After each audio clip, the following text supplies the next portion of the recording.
Hi friends, welcome to my YouTube channel Isaac Belgi for GK. Now today we will discuss about the syllabus of the A-Set paper second history. Paper second history के syllabus हम आज के class में देखेंगे। The history paper consist of all the aspects of Indian history, pre history, ancient period, medieval Indian history and modern Indian history, including national movement and post-independent phase. It also consists of historical method, research methodology and historiography. देखो मैंने क्या बोल रहा है, इसका मतलब क्या है। इंडिया के अंदर 3 हिस्ट्री के पार्ट्स आते हैं। इंडियन हिस्ट्री की बात कर रहे हैं, इसका मतलब सर खाली यहाँ पे इंडियन हिस्ट्री दी, कर्नाटक हिस्ट्री नहीं पूछता क्या। कर्नाटक इंडिया में आता है, ये पहला हम को क्लियर होना चाहिए। जो इंडिया की हिस्ट्री है, उस इंडिया की हिस्ट्री के 3 पीरियड्स हैं और 3 पार्ट्स हैं। सर कौन कौन से? 3 पीरियड्स के अंदर पहला वन प्री हिस्टोरिकल पीरियड, ठीक है। दूसरा पोस्ट हिस्टोरिकल पीरियड, कौन सा हिस्टोरिकल पीरियड है? Post historical period. एंड तीसरा हिस्टोरिकल पीरियड। तो ऐसा क्यों सर, ये अलग अलग 3 हिस्टोरिकल, ये अलग अलग पीरियड्स कौन क्यों हैं हमारे पास बोलेगा तो कोई रिसोर्सेस हमको इस पीरियड की नहीं मिले तो उसे प्री हिस्टोरिकल पीरियड बोलते हैं। प्रोटो हिस्टोरिकल पीरियड बोले तो सोर्सेस हैं हमारे पास, लेकिन हमको उसको पढ़ना नहीं आता, या तो उसकी कौन सी लैंग्वेज है हमको नहीं पता है। इसीलिए हिस्टोरिकल पीरियड बोलेगा तो सोर्सेस भी हैं, पढ़ने भी आते हैं। इसके बारे में मैं ऑलरेडी एक वीडियो बनाया हुआ हूँ, मेरे चैनल पे आपको मिलेगा, जाके सर्च करिए। आपको प्लेलिस्ट के अंदर वो चीज़ दिखेगी। इंडियन हिस्ट्री में वो भी पूरा आना, कौन कौन सा है? Ancient Indian history, medieval Indian history and modern Indian history. अलग अलग इंडियन हिस्ट्री आते हैं। जैसे हमें कदीम हिंदुस्तान की तारीख, अहद वस्ता के हिंदुस्तान की तारीख, और मॉडर्न जदीद हिंदुस्तान की तारीख हमें जिससे बोलते हैं आधुनिक। ये मध्यकाल का, ये आधुनिक, ये प्राचीन काल का। 3 प्राचीन, मध्य एंड आधुनिक काल की इतिहास हमें पढ़ते हैं, जिसके अंदर कर्नाटक की भी हिस्ट्री पढ़ना पड़ेगा, क्योंकि यहाँ पे ए सेट की एग्जामिनेशन है, तो कर्नाटक का कुछ कॉन्सेप्ट हमको पता होनी चाहिए। तो यूनिट तो 10 होंगे। कितने यूनिट रहते हैं? 10 यूनिट रहते हैं। इस 10 यूनिट में मैं यहाँ पे 2 फेज बना रहा हूँ। वीडियो ज़्यादा लेंदी नहीं करना है, थोड़ा बहुत बेसिकली डिस्कशन भी करना है। सो I am dividing this syllabus PDF in the 2 videos, part 1 and part 2 syllabus का। चलो इसके बेसिक कॉन्सेप्ट क्या क्या हैं देख लेंगे। उससे पहले अगर आप हमारे चैनल पे नए हैं तो सब्सक्राइब करें, बेल आइकन क्लिक करें, ताकि हमारी वीडियोस की सूचना आप तक पहुंच सके। ठीक है, हिस्ट्री में नजर आने वाले बेसिक कॉन्सेप्ट कौन कौन से हैं आज की क्लास में हम पहले देख लेंगे उसको। बेसिक कॉन्सेप्ट क्या है? भारतवर्षा। तो भारतवर्ष ये नाम आया कैसे? इसके नाम के कौन कौन से वादे हैं? वादे अलग अलग हैं। दुष्यंता और शकुंतला का बेटा बोल के हिंदू स्क्रिप्चर में नजर आता है। तो जैन स्क्रिप्चर के अंदर क्या आता है? नहीं, वो ऋषभनाथ का बेटा था बोल के यहाँ पे देखने को मिलता है। भारतवर्ष इसीलिए हमारे जो इंडिया को भारत करने का वर्ड आया, क्योंकि दुष्यंता और शकुंतला का बेटा ही इंडिया को रूल किया था, जिसका नाम था भरत। इसीलिए भारत बोल के वर्ड आया, भारतवर्ष। नेक्स्ट, सभा एंड समिति। तो सभा और समिति क्या है हम को? वो लेटर वैदिक पीरियड एंड वैदिक पीरियड के अंदर नजर आते हैं। वहाँ पे 2 पॉलिटिकल इंस्टीट्यूशंस हैं, सभा एंड समिति। नेक्स्ट, वर्णाश्रम। 4 वर्णाश्रम है हमारे पास।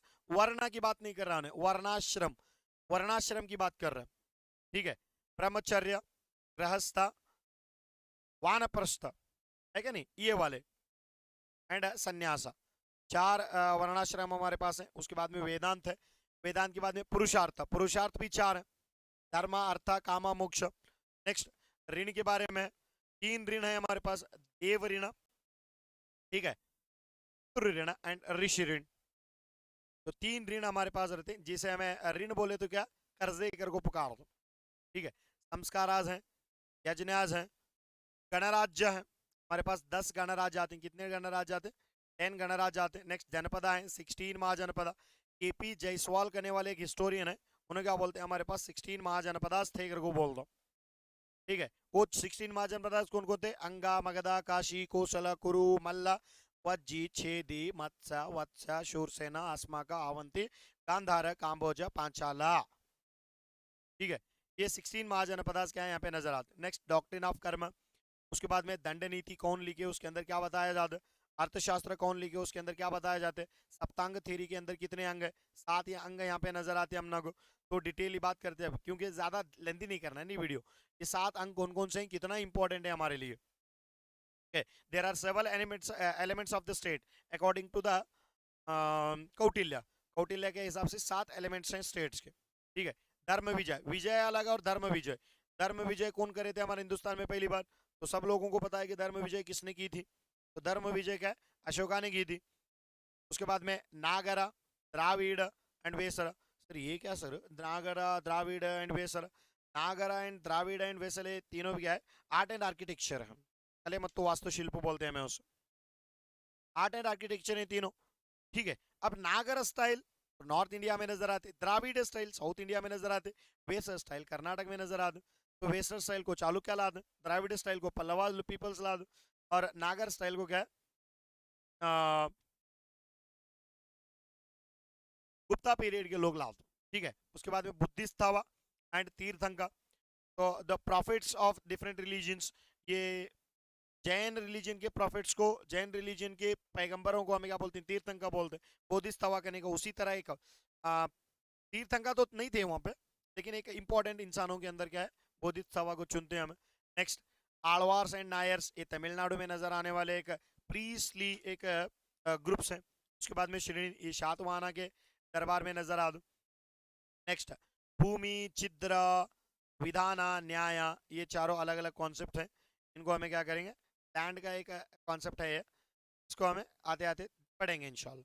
ठीक है, करा, भोगा, भागा, करा, भोगा, भागा, ये भी क्या है? लैंड रेवेन्यू है।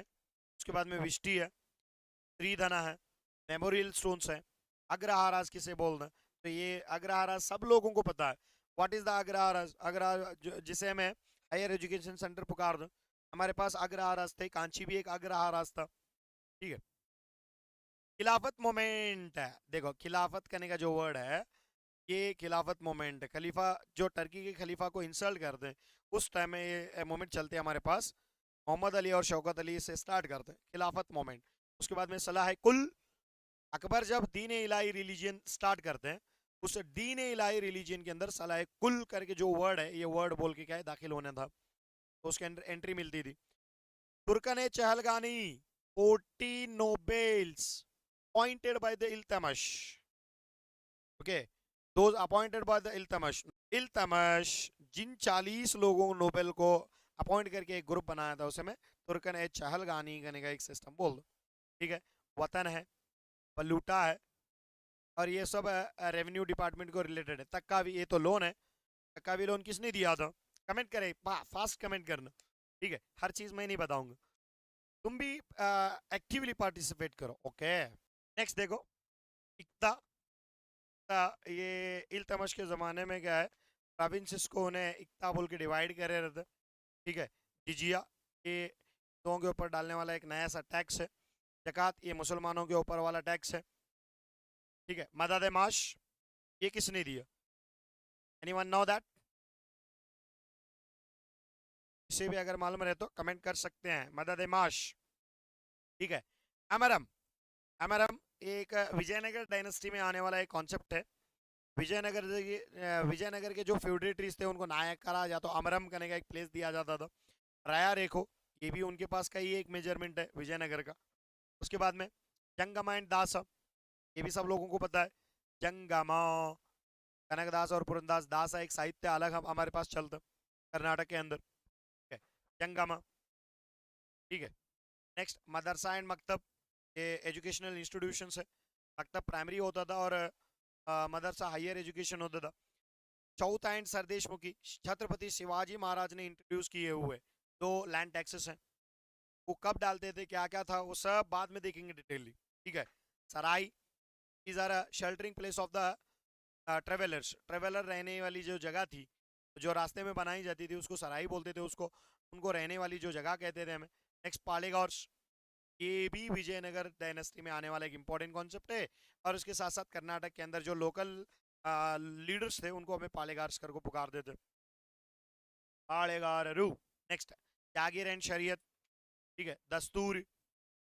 नेक्स्ट मनसब, ये अकबर लाते इसे, मनसब, देशमुख, नाडू, उलेमा। Okay, the pandit of the Islam, Islam को जो जानने वाले लोग रहते हैं तो हमें क्या बोलते हैं, उलेमा कर को पुकार दो। ठीक है, फरमान, फरमान बोले तो जिससे हमें सर्कुलेशन या तो कौन सा भी एक लॉ लाने के जब बिल पास होते हैं उसे फरमान कर बोल को बिल बोल रहे हैं, वैसा फरमान आता है।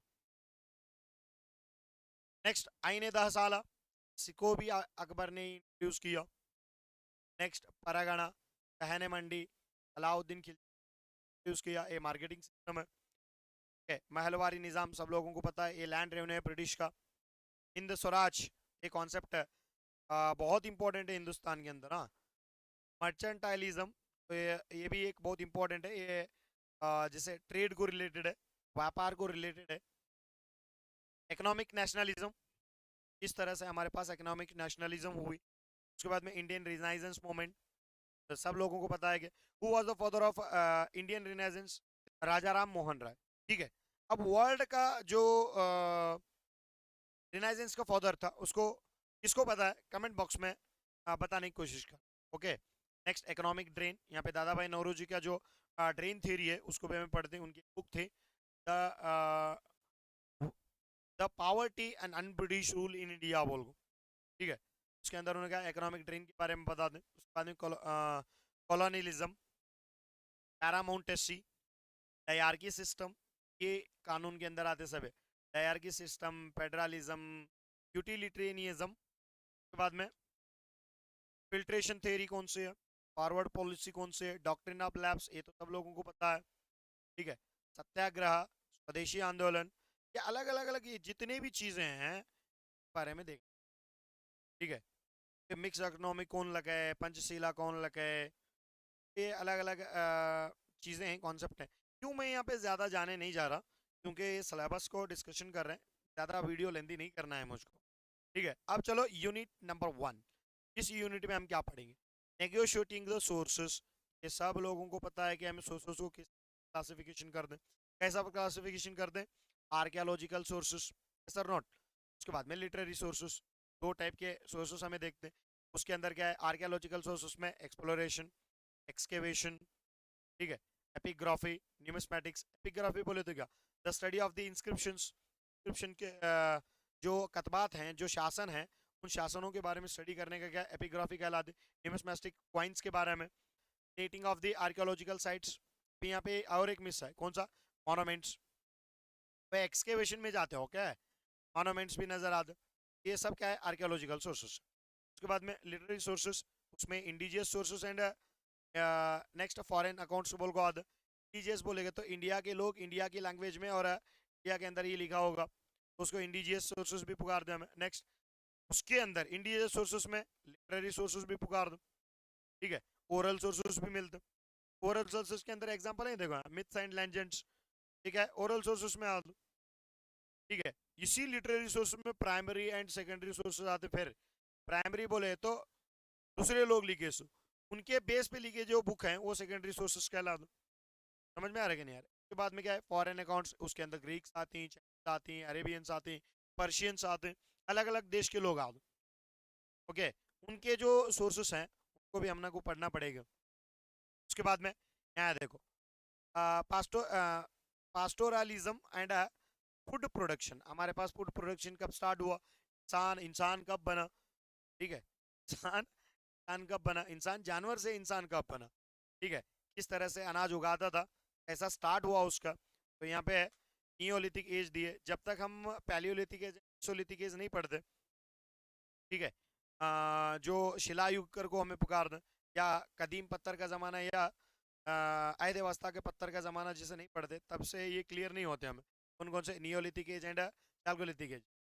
नियोलिथिक एज और चाल्कोलिथिक एज क्यों दिए कर बोले, तो यहाँ पे सेटलमेंट्स नज़र आते हैं, यहाँ पे टूल्स नज़र आती हैं, पैटर्न्स नज़र आती हैं। टूल्स क्या है, पॉट है, चाकू है, एक्स है, ये अलग अलग चीज़ें मॉडर्न टाइप के नज़र आ, इसीलिए यहाँ पे कॉन्सेप्ट देखते हैं हम। नेक्स्ट क्या है, हड़प्पा सिविलाइजेशन, या जिसे हमें इंडस वैली सिविलाइजेशन पुकार दें, क्योंकि वो इंडस इंडस रिवर पे थी, इंडस वैली सिविलाइजेशन कहा गया। जब हड़प्पा साइट नजर एक्सकेवेशन किए गए, फर्स्ट साइट है हड़प्पा, इसीलिए वो सिविलाइजेशन का नाम ही हड़प्पा सिविलाइजेशन रखा गया। वो ओरिजिन क्या था उसका, कहाँ से निकले, सब लोगों को पता है कि 8 के अंदर यहाँ पे एक रेलवे लाइन डाल ली जा रही थी, तब ये सिविलाइजेशन हमारे आंखों में नजर आए।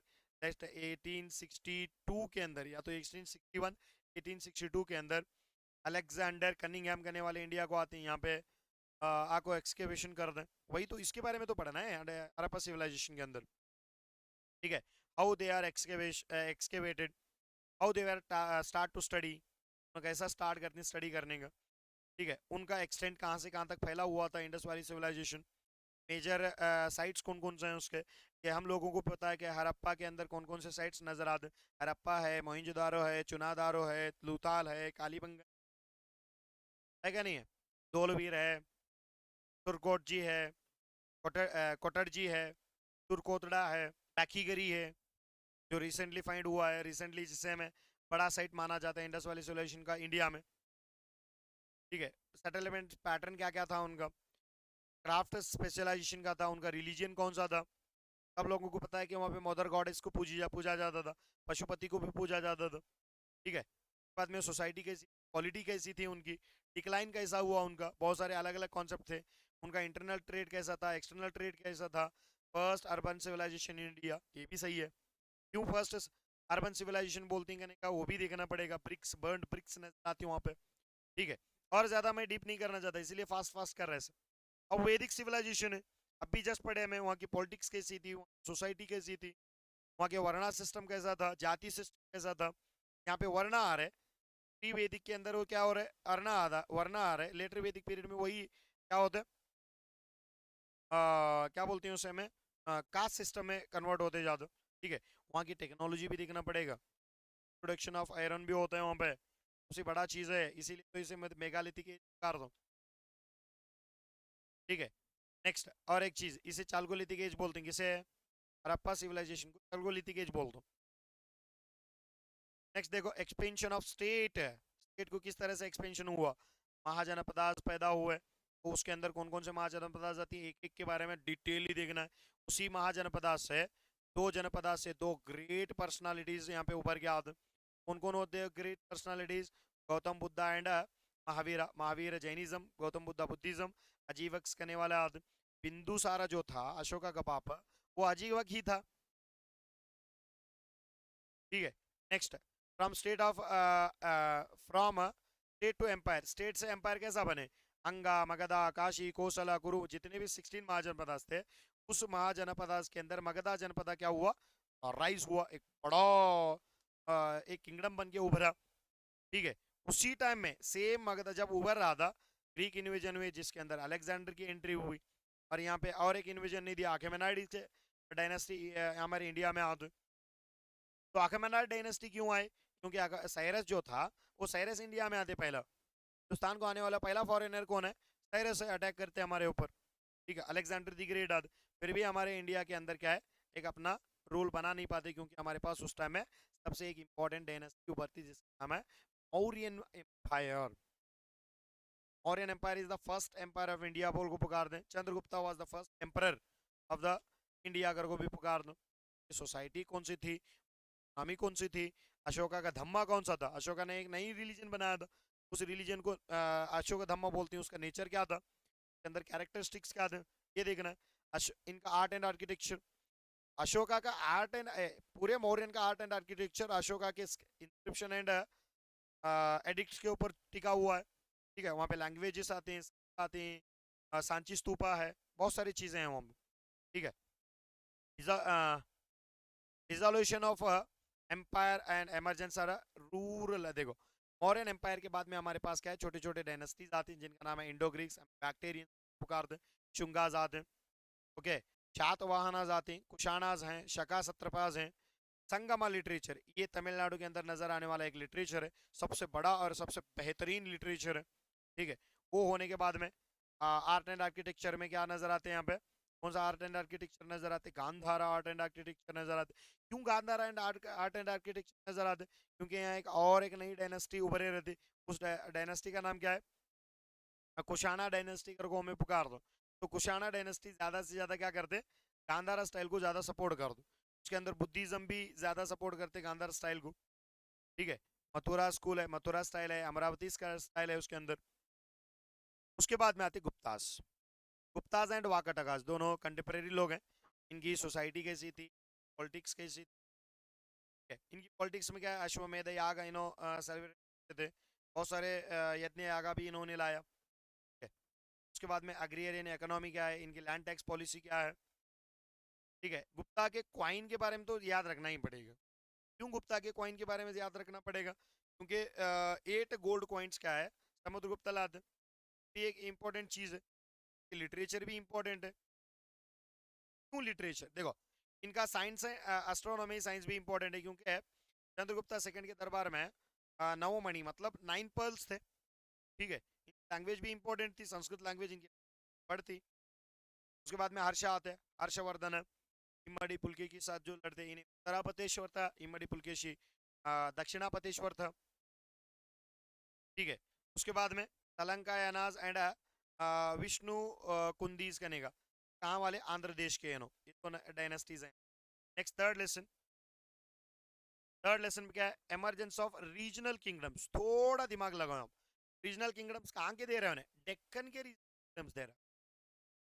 डेक्कन के अलग, साउथ इंडिया अलग है, दोनों यहीं पे हैं, ठीक है। डेक्कन बोलेगा तो ऐसे थोड़ा ऊपर, नॉर्थ इंडिया से थोड़ा नीचे, वहाँ पे कौन से हैं, गंगाज हैं, कदम्बाज हैं। कदम्बा पहले आना था, गंगा बाद में, ठीक है। या तो दोनों कंटेम्प्रेरी हैं, आसपास ही हैं, ठीक है। कदम्बाज नॉर्थ कर्नाटक में नजर आती हैं, गंगा साउथ कर्नाटक में नजर आते हैं। उसके बाद में वेस्टर्न चालुक्याज हैं, ईस्टर्न चालुक्याज, इन्हों अलग अलग है। हमें बादामी चालुक्य अगर को पुकार, राष्ट्रकूटाज हैं, कल्याणी चालुक्य हैं, काकतिया, वारंगल के जो काकतियाज हैं, जो आंध्र प्रदेश में या तो तेलंगाना में सबसे इंपॉर्टेंट इनका इंपॉर्टेंस पॉइंट है, होयसलास कर्नाटक में नजर आते, यादवास देवगिरी के अंदर नजर आते, ठीक है। महाराष्ट्र का एक प्लेस है, मैं दौलताबाद के नाम से जान दूँ। बाद में साउथ इंडिया में तो ये तो बहुत इंपॉर्टेंट है, कौन कौन है, पल्लवा, चेरा, चोला, पांड्या। पल्लवा, चेरा, चोला, पांड्या के दरबार में एक्चुअली पल्लवा को एक एक्सक्लूड करो यहाँ पर, कि यहाँ पे पढ़ना ही है कि मैं जो अगले वाला पॉइंट बोल रहा हूँ उसको सिर्फ 3 डायनेस्टी रिलेटेड, कौन सा, चेरा, चोला, पांड्या, ये तीनों डायनेस्टी संगमा लिटरेचर को सपोर्ट कर दो, उसको आगे ला दो। और चोला ऐसे किंगडम्स हैं, इसमें एंशियंट में भी एकदम रूल करते हैं, और मिडवल में भी एक बार आके रूल करते हैं, 2 बार रूल होते हैं चोलास का, ठीक है। करिकाल चोल का जो पीरियड है वो अलग है, विजयाल चोल का पीरियड है वो अलग है, ठीक है। नेक्स्ट उसके बाद में आते देखो साहब, साउथ और नॉर्थ, साउथ और डेक्कन तो देख लिए, अब थोड़ा ईस्ट में भी देख लो या नॉर्थ में भी देख लो। चलो पहले नॉर्थ के देख ले गएंगे, क्योंकि तो साउथ का हुआ तो नॉर्थ देखेंगे। नॉर्थ में कौन कौन आते हैं, गुर्जर, प्रतिहारा, कलचूरी, चेडीज एंड गहड़वालाज, गुहिलाज, परमाराज, कांडेलाज, चौहान्स, ठीक है। कारकोटा डायनेस्टी ऑफ कश्मीर, ये अलग अलग अलग अलग डायनेस्टीज हैं, को देखना पड़ेगा। जैसे मैं राजपूत डायनेस्टीज भी बोल रहा हूँ नॉर्थ के अंदर। Next kingdom in the east, east में कौन कौन थे, पालास थे, सिन्हास थे बंगाल के अंदर, और Varmans and Varmans of कारमरूपा, कारमरूपा the वर्मरु। Next बहुमकाराज हैं, सोमवंशीज हैं, कहाँ के, इनो उड़ीसा के थे। नेक्स्ट उसके बाद में kingdoms in western India, western India में कौन कौन किंगडम्स थे, मैत्रकाज ऑफ वल्लभी, गुजरात के आसपास आने वाला एक प्लेस है। चालुक्याज ऑफ गुजरात, ये चालुक्य, गुजरात के चालुक्य अलग है, देखो। नेक्स्ट यहाँ पे है कुछ अलग अलग नजर आते, क्या आता है, characteristics of the early medieval India. Early medieval India के कैरेक्टरिस्टिक्स क्या क्या है, यहाँ के एडमिनिस्ट्रेशन के, पॉलिटिक्स के, इकोनॉमी कैसी, टोटली चेंज होता है। क्यों बोलेगा तो अर्ली मिडिवल इंडिया में मुस्लिम्स इंडिया को आना स्टार्ट कर दे, और उधर से राजपूत के रूल करते रहते, यहाँ पे बहुत सारे चेंजेस हम लोग को नजर आते हैं, कहीं कहीं में बहुत सारे चीज नजर आते हैं, टैक्सेशन में नजर आते, फाइन्स के अंदर नजर आते, करेंसी के अंदर नजर आते, ट्रेड एंड अर्बनाइजेशन के अंदर नजर आते, ठीक है। कॉलोनलाइजेशन के अंदर नजर आते, ट्रेड गाइड्स के अंदर नजर आते, मर्चेंडाइज एंड एक्सचेंजेस के अंदर नजर आते, इसके बाद में ग्रोथ ब्राह्मणिकल रीजन, यहाँ देखो ब्राह्मणिकल, कहाँ पे ब्राह्मणिकल रीजन नजर आते हैं अर्ली मिडियल पीरियड में, साउथ इंडिया में चले जाओ, क्योंकि चोड़ाज और होयसड़ास, होयसड़ा ऊपर साइड में रहते हैं, चोड़ा नीचे रहते हैं, तो यहाँ पे थोड़ा घमासान थोड़ी होती किसकी किसके बीच में, वैष्णविज्म एंड शैविज्म। देखो चोला के जितने भी किंग थे वो शैविज्म को मानते थे, ठीक है। और जो नौ कर्नाटक में जो होयसड़ा किंगडम थी उसका एक सबसे इंपॉर्टेंट किंग था कौन सा, विष्णुवर्धन। विष्णुवर्धन क्या है, वैष्णविज्म को ज्यादा सपोर्ट करता था, इसीलिए तो कुलोतुंग चोला जब रामानुजाचार्य को, यहाँ पे देखो वर्ड, ठीक है, रामानुजाचार्य को जब कुलोतुंग चोल ज्यादा टॉर्चर कर रहा था, वो कर्नाटक को आ जाते, तो कर्नाटक में उनको शेल्टर देने वाला इंसान कौन है, विष्णुवर्धन, जिसको हम बिट्टी देव के नाम से भी जानते, ठीक है। मध्वाचार्य है, शंकराचार्य है, बसवेश्वर है, या तो बसवन्ना जिसे हमें पुकार दो, वो लोग भी हमें देखते हैं, हमें सोसाइटी, वर्णा, जाति, सभी का है इसके अंदर के कॉन्सेंट्रेशन हमें करना। नेक्स्ट एजुकेशनल इंस्टीट्यूशन, अभी जस्ट बोला अग्रहाराज मटास हैं, ठीक है, महाविहाराज हैं, सेंटर ऑफ द एजुकेशन के सेंटर्स थे ये सब, ठीक है। इसके बाद में यहाँ पे अर्ली मीडियल पीरियड में कौन आ जाते हैं, सुलेमान, गजनवाइड कॉन्क्वेस्ट है, मोहम्मद गजनी और मोहम्मद गोरी आते हैं, अल बैरूनी आंद, ठीक है, उनके अकाउंट्स के बारे में पढ़ना है, अरब्स कैसे आए वो सब चीज़ें हैं हम, ठीक है। नेक्स्ट फोर्थ यूनिट देखो, फोर्थ यूनिट में क्या है, sources of medieval Indian history, medieval Indian history के सोर्सेस। देखो जब एंशिएंट इंडियन हिस्ट्री के सोर्सेस थे वहाँ पे आर्कियोलॉजिकल डिपार्टमेंट में अलग डिवीजन कर रहे थे, यहाँ पे आर्कियोलॉजिकल डिवाइज में अलग कर रहा है, वहाँ पे क्या करते हैं, वहाँ पे भी आर्कियोलॉजिकल, देखो वहाँ पे भी आर्कियोलॉजिकल बोल को था, यस सर, वहाँ पे भी लिटरेरी सोर्स था, लेकिन देखो डिफरेंस क्या, ठीक है, वहाँ पे भी एपिग्राफी थी, न्यूमिस्मेटिक्स था, ठीक है। यहाँ पे मटेरियल एविडेंस एंड मॉन्यूमेंट्स आते हैं, एंशिएंट इंडियन हिस्ट्री में मॉन्यूमेंट्स ज्यादा नजर नहीं आते, समझ में आ रहा है, इसीलिए मॉन्यूमेंट्स का ऑप्शन क्या है वहाँ के सोर्सेस में नहीं था, ठीक है। वहाँ पे एक्सकेवेशन था, यहाँ पे एक्सकेवेशन की जरूरत नहीं है, क्योंकि ऑलरेडी आर्कियोलॉजिकल सोर्स और रिटर्न सोर्सेस से इनकी हिस्ट्री पता चलते हैं। उसके बाद में क्रॉनिकल्स भी हैं, वो भी हैं। नेक्स्ट, वहां पे जब लिटरेरी सोर्स पढ़ रहे थे, इंडिजियस एंड फॉरेन अकाउंट्स कर को पढ़ रहे थे, यहाँ पे नहीं, टोटली पर्शियन और उसके ऊपर डिपेंडेड है, पर्शियन लैंग्वेज में लिखी गई, संस्कृत लैंग्वेज में लिखी गई, रीजनल लैंग्वेज में भी लिखी गई, ओके। दफ्तर खानास थे, फरमान्स थे, अब दफ्तर खाना बोले थे ये ऑफिस हैं, उनको देखें। नेक्स्ट फरमान्स है, ओके, ये सब चीजें, यहाँ पे भी फॉरेन अकाउंटर्स आते हैं, उन्होंने भी लिखते। उसके बाद में नेक्स्ट देखो, दिल्ली सुल्तान, दिल्ली सुल्तान स्टार्ट होने से पहले कौन आते, घोरी डायनेस्टी सबसे इंपॉर्टेंट। क्यों घोरी डायनेस्टी क्यों इंपॉर्टेंट है सर, वो भी इंपॉर्टेंट क्यों इंपॉर्टेंट है अपना घोरी डायनेस्टी, क्योंकि मोहम्मद घोरी की वजह से हिंदुस्तान के अंदर क्या है, नई मुस्लिम डायनेस्टी, जिसे हमें क्या द दिल्ली सुल्तान करने का कॉन्सेप्ट स्टार्ट होते।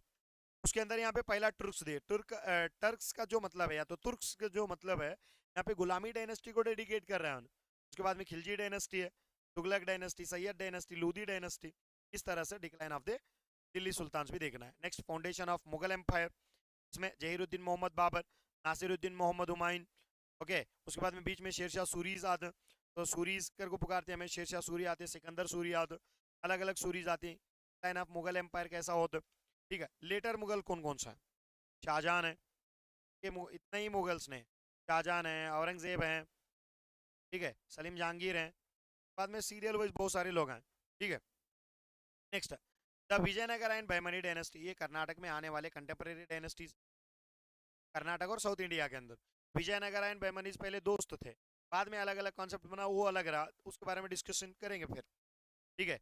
बीजापुर के आदिल शाही, गोलकुंडा की कुतुब शाही, बीदर के बरीद शाही, बिरार के इमाद शाही, और अहमदनगर के निज़ाम शाही, 5 डायनेस्टी हो गए।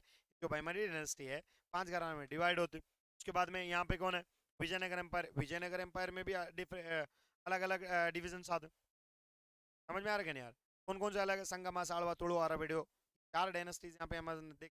उसके बाद में शिवाजी महाराज की जो रूल आते, शिवाजी महाराज का जो बहुत बड़ा रूल है यहाँ पे, foundation of swaraj by Shivaji Maharaj, ठीक है। शिवाजी एक पॉइंट दिमाग में याद रखो, शिवाजी महाराज के बाद में ये डायनेस्टी क्या होती, थोड़ा कमजोर पड़ती जाती, पेशवा जादू। जब तक शिवाजी महाराज थे इसकी एक इंपॉर्टेंस ही थी, ठीक है। हिस्ट्री कभी भी प्रिजुडाइज से नहीं पढ़ना, हिस्ट्री हिस्ट्री की तरह पढ़ना है, ना तो हिस्ट्री पढ़ते जब रिलीजन बीच में नहीं लाना है। रिलीजन बीच में लाएंगे तो हिस्ट्री पढ़ने का वो मजा आपको नहीं मिलेगा, हिस्ट्री में जो सच्चाई है वो भी नहीं मिलेगी। ठीक है, तो यहाँ पे हिस्ट्री पढ़ते जब पॉलिटिक्स भी नहीं आनी चाहिए बीच में, और रिलीजन भी नहीं आनी चाहिए। क्यों? शिवाजी महाराज बहुत ही अच्छे इंसान थे, और बाकी के सब लोग भी अच्छे इंसान थे। अब उनके टाइम में जो जो भी जरूरत थी, जो जो भी चीज थे, वो उन्होंने किया। उनका जो डायनेस्टी थी, किस तरह से पहले उनकी डायनेस्टी पेशवाज आए, तो मराठा डायनेस्टी अलग अलग डिस्टिंग्विश, अलग अलग डिवीजन होके जाते, उसमें 5 घराने हमारे लिए बहुत इंपॉर्टेंट है। ठीक है, कौन कौन? होलकर्स हैं, सिंधियाज हैं, गायकवाड्स हैं, भोंसलेज हैं और पेशवाज हैं। ठीक है, पेशवा के अंदर 8 पेशवाज आते हैं, वो डिटेल बात करते हैं जब उसके बारे में करेंगे। ठीक है, पेशवा बालाजी विश्वनाथ है, बालाजी बाजीराव है, बाजीराव फर्स्ट है, ठीक है, माधवराव फर्स्ट है, नारायण राव है। ठीक है, उसके बाद में रघुनाथ राव या रघुबा करने वाले आते हैं, माधवराव सेकंड आते हैं, बाद में बाजीराव सेकंड है। ये वाले चीज़ें यहाँ पे हमें देखते हैं। नेक्स्ट 5th लेसन, तो इस वीडियो का आखिरी लेसन है। 5th लेसन में क्या पढ़ना है? Administration and economy. इसकी एडमिनिस्ट्रेशन एंड इकोनॉमी, देखो ये पूरा जो यूनिट है, ये पूरे यूनिट में administration, economy, politics, society, science, इसके बारे में ही पढ़ना है। किसके बारे में पढ़ना है वो देखो, इसके बारे में नहीं, पूरे डायनेस्टीज के बारे में है यहाँ पर। कौन कौन से डायनेस्टी देखो, यहाँ पे शेरशाह की एडमिनिस्ट्रेशन पढ़ना है, मुगल एडमिनिस्ट्रेशन पढ़ना है, मनसबदारी का सिस्टम पढ़ना है, नेक्स्ट विजयनगर एम्पायर का एडमिनिस्ट्रेशन पढ़ना है, बहमनी डायनेस्टी का एडमिनिस्ट्रेशन पढ़ना है, नेक्स्ट शिवाजी महाराज जो अष्टप्रधान लगाए थे, 8 जो लोग थे उनके बारे में पढ़ना है, frontiers and politics of the Delhi sultan and Mughals के बारे में पढ़ना है, interstate relationship between relationship during the sultans and Delhi sultans and Mughals के बीच में क्या है, सब पूरा यही है। एग्रीकल्चर प्रोडक्शन है, अर्बनाइजेशन है, विलेज इकोनॉमी है, सब इसी के बारे में पूरा। 5th लेसन टोटली पूरा इसके बारे में। नेक्स्ट इंडस्ट्रीज हैं, कॉटेज टेक्सटाइल कैसा था, हैंडक्राफ्ट, ट्रेड एंड कॉमर्स कैसा होता था, हुंडीज कैसे, बिल एक्सचेंज कैसा होता था, इंश्योरेंस क्या था। ये बहुत इंपॉर्टेंट और ज़्यादा यहाँ पे कॉन्सेंट्रेट करने वाला एक कॉन्सेप्ट है, क्योंकि यहाँ पे ट्विस्ट करके भी क्वेश्चन पूछ सकते हैं आपको। ठीक है, मैं ज़्यादा वीडियो लंबी ना करते हुए, उम्मीद है कि आज का जो कॉन्सेप्ट है आपको समझ में आया होगा। ठीक है, अगर समझ में आया तो इसको शेयर करें ताकि हमको थोड़ा सा सपोर्ट मिले। ठीक है, के सेट की प्रिपरेशन हमारे इस यूट्यूब चैनल पे paper first and paper second preparation मैं कराने की कोशिश करता हूँ मैक्सिमम। सिलेबस तो ज़्यादा है, फिर भी मैं कराने की कोशिश करता हूँ। History is a my major subject, मेरा सबसे सबसे इम्पोर्टेंट सब्जेक्ट हिस्ट्री है, और पेपर फर्स्ट भी कोशिश करूँगा। उम्मीद है हमारा वीडियो आज का पसंद आया होगा। फिर मिलेंगे अगली वीडियो में, तब तक के लिए अल्लाह हाफ़िज़।